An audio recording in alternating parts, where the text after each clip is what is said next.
ദശകം 4 ശ്ലോകം 9. തുത്സമാധിവിജയേ തുയ പുനർമംക്ഷുമോക്ഷരസികക്രമേണ വാ യോഗവശ്യമനിലം ഷഡാശ്രയൈരുന്നയത്യജ സുഷുമ്നയാശനൈഃ. പദച്ഛേദം. ത്വത് സമാധി വിജയേ ത്വത്സമാധി വിജയേ തു യഹ പുനഃ.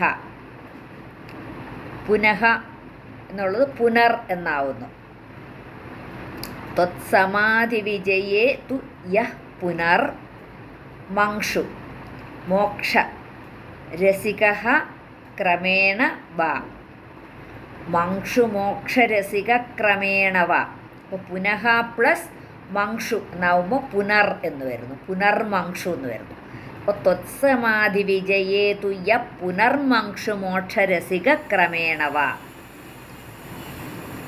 യോഗവശ്യം അനിലം യോഗവശ്യമനിലം ഷഡ് ആശ്രയൈഃ ഷഡാശ്രയൈഃ യോഗവശ്യമനിലം ഷഡാശ്രയൈഃ ഉന്നയതി അജ ഉന്നയത്യജ സുഷുമ്നയാ ശനൈഃ.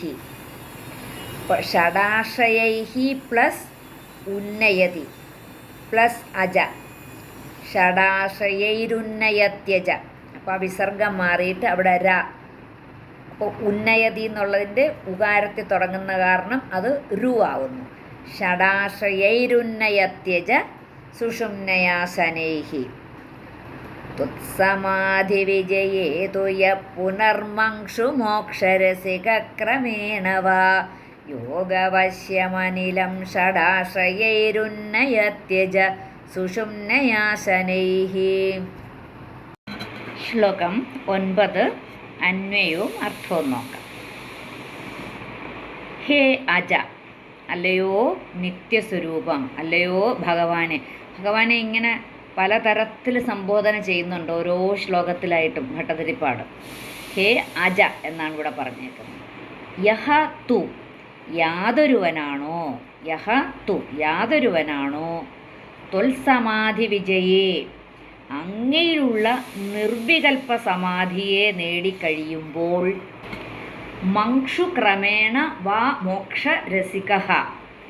മംക്ഷു ഉടനെ അഥവാ ക്രമത്തിൽ, മംക്ഷു ക്രമേണ വാ എന്ന് വെച്ചാൽ ഉടനെ അല്ലെങ്കിൽ പതുക്കെ പതുക്കെ ക്രമത്തിൽ, മോക്ഷരസികഃ മോക്ഷം നേടാൻ തൽപരനായി തീരുന്നത് സഹ യോഗവശ്യം അനിലം.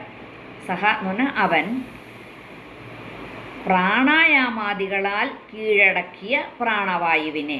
യോഗവശ്യം അനിലം, അനിലം എന്ന് പറഞ്ഞാൽ പ്രാണവായു.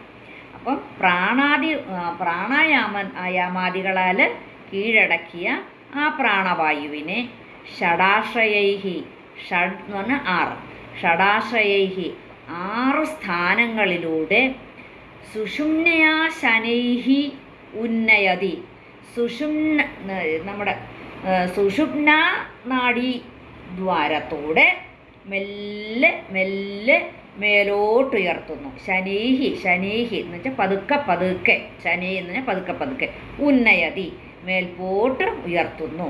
സുഷുമ്നയാ ശനൈഹി ഉന്നയതി. അപ്പം ആ സുഷുമ്ന നാഡിദ്വാരത്തിലൂടെ മെല്ലെ മെല്ലെ മേലോട്ട് ഉയർത്തുന്നു. നമ്മൾ ആദ്യമേ പറഞ്ഞല്ലോ, ഞാനത് മറ്റേ ഇതിലാണ് പറഞ്ഞത്. നമ്മുടെ ഷഡാധാരങ്ങൾ ഏതൊക്കെയാണ്? മൂലാധാരം, നാഭി, ഹൃദയം, ഉരസ്, താലുമൂലം, ഭ്രൂമധ്യം, ഇവയാണ് 6 സ്ഥാനങ്ങൾ. അപ്പം ഈ 6 സ്ഥാനങ്ങളും കടന്ന് മേളോട്ട് എത്തുന്നു. അപ്പം അല്ലയോ ഭഗവാനെ, സമാധി വിജയം നേടിയ യോഗികളുടെ യഥേഷ്ടമായ ഗതിവിശേഷത്തെയാണ് അടുത്ത പദ്യങ്ങളിൽ പറയുന്നത്. അപ്പം അത് ഹേ അല്ലയോ ഭഗവാനെ, ആ നിത്യസ്വരൂപമായ യാതൊരുവനാണോ അങ്ങയിലുള്ള നിർവികൽപ്പ സമാധിയെ നേടിക്കഴിയുമ്പോൾ ഉടനെ അല്ലെങ്കിൽ പിന്നെ പതുക്കെ